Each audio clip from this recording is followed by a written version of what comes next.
Hello, children. What we're going to be doing here today is we'll show off my poster collection. This will probably be a series of videos. I have 40 something odd posters I wanted to show off. The reason I wanted to show them off is because, well, the imagery. These are all mostly 70s and 80s posters, a lot of cool images. I have a variety of horror and non-horror. For a while there I was collecting horror and non-horror posters at the same time. But I love horror movies, so eventually the horror posters started winning out and overwhelming the non-horror stuff. Before we start getting into the images, I wanted to talk about one-sheets, which are what these are all called. One-sheets, these are all sent out by the movie studios to the various theater chains to be used as advertisement for the movies to be displayed. They were called one-sheets. The standard size is 27 by 41 inches, which was set back in, I think, 1909 or something like that by the Edison movie studio. There are also half sheets. You got two sheets, 3 sheets, 6 sheets, I think 12 sheets. They don't make half sheets anymore, I don't believe. I don't think they use 3 sheets anymore. I think 2 sheets used to be used for subways. But like I said, 27 by 41 is pretty much the standard for all the one sheets. I forgot what I was going to say, sorry guys. Another thing I wanted to show off is that you might notice most of these posters are going to be folded.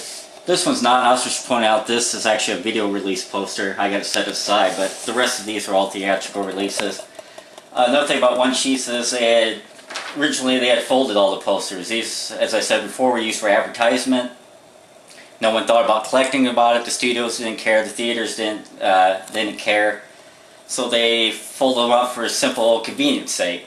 You get folded once in half, and you got 2 other folds causing these creases.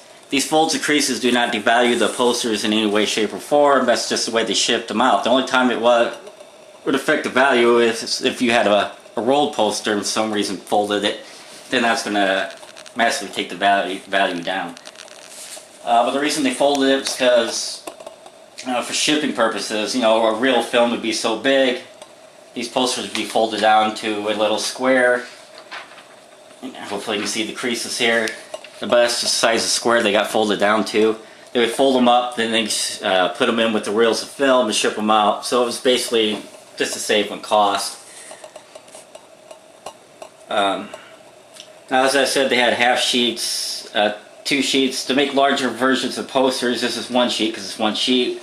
But to make larger posters, they would actually take several smaller ones, start putting them all together to form different images. I think the biggest they could make was maybe a 24 by, I want to say 24 by 40, that might not be accurate.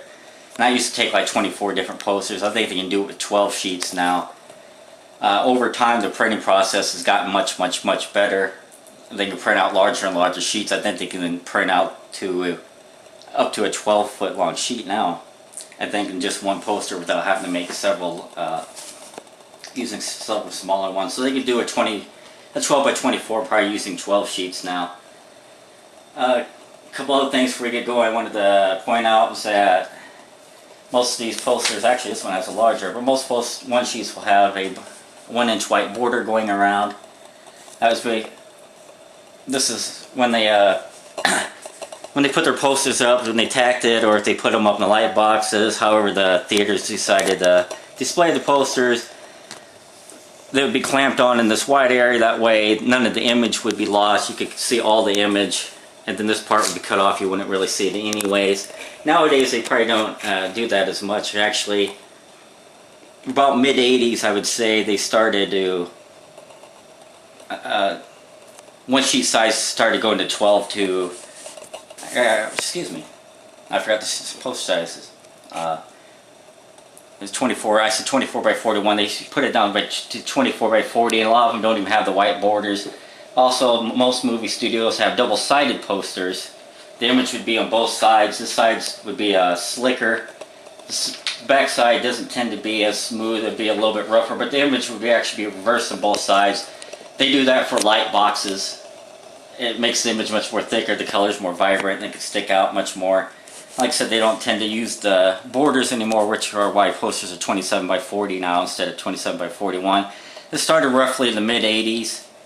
Also, same thing with folding one sheets versus rolling one sheets. There's no specific cutoff point that studios stopped doing that. Once again, about mid-80s, they started rolling the posters and shipping them that way instead of folding up the one sheets. The reason they did it, well, I tried to look into it. No one seems to know. The studios, they use various hubs. These hubs would make the posters. The studio would order the posters, and the hub would print out so many. Then the studio wanted more, they would print more out. And like I said, there was a folding machine that would fold them out. There's some belief that somewhere in the later 70s and 80s that these hubs started printing out extra posters that weren't getting used. And that meant there was a bunch of just flat sheets, and then maybe that collectors started going directly to the hubs to get these posters, and they would request that extras be printed out, and they would buy them, and that way they could have one sheets that weren't folded, and they could roll them up and keep them in mint shape. And for some reason the studios kind of allowed this, then they just started ordering more and more, but eventually by mid-80s more and more posters started to get shipped rolled instead of folded. There's no specific cutoff year on it. I've never found a specific explanation why they actually did the switch. You could find rolled posters going back to the 70s, and even probably before. It's pretty rare that happens. You can still, likewise, you can still find folded posters today, though that's pretty rare they will fold a poster today. It's usually always rolled. Anyway, maybe we should get in about how much time we've got in the video.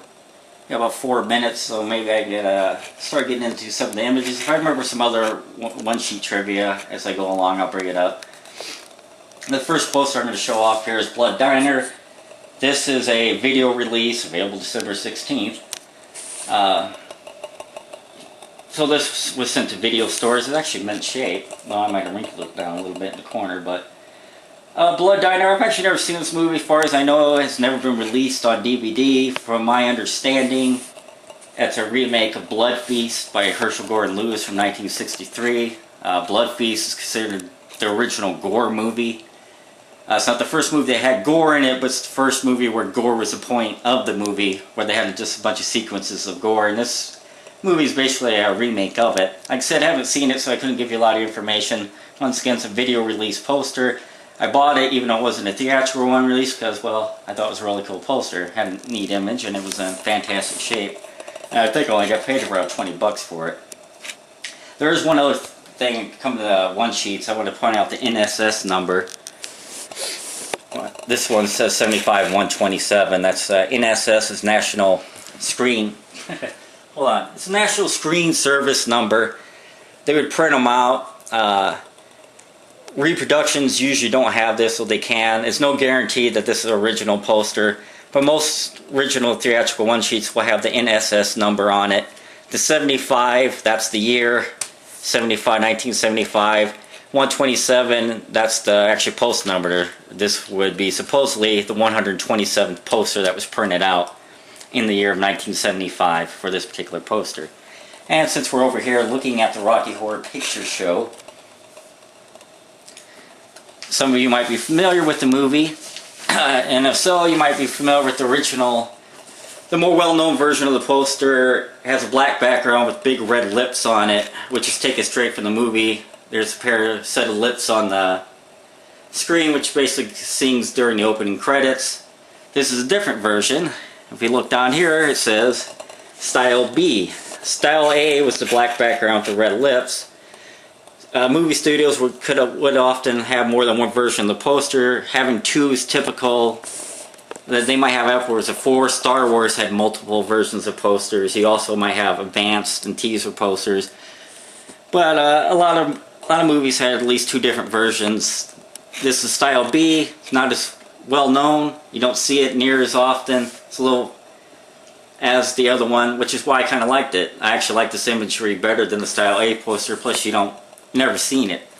I can't say it's rare. You can find it on eBay fairly easily. You can find it in auctions. But yeah, you don't see it as often as the other one. I thought it was a cool image. You got the dancing legs. And apparently I have about 1 minute left here. So I'll probably just wrap it up. I guess let you enjoy this imagery. Maybe do a little teaser for the next video, which will be the sword and the sorcerer. And when we get on the next video, I'll talk a little bit about this poster. I'll give a little info on the movie. The basic idea here, I'm going to show the poster and I will talk what information I know about the poster I give, and I'll talk a little bit about the movie. If I know some trivia about the movie itself, I'll talk about that as well. And that's pretty much it, folks. Hopefully you'll enjoy what I show you. I do have a good many one sheets. There's a lot of cool images here. Like I said, this will be a series of videos. And that's it.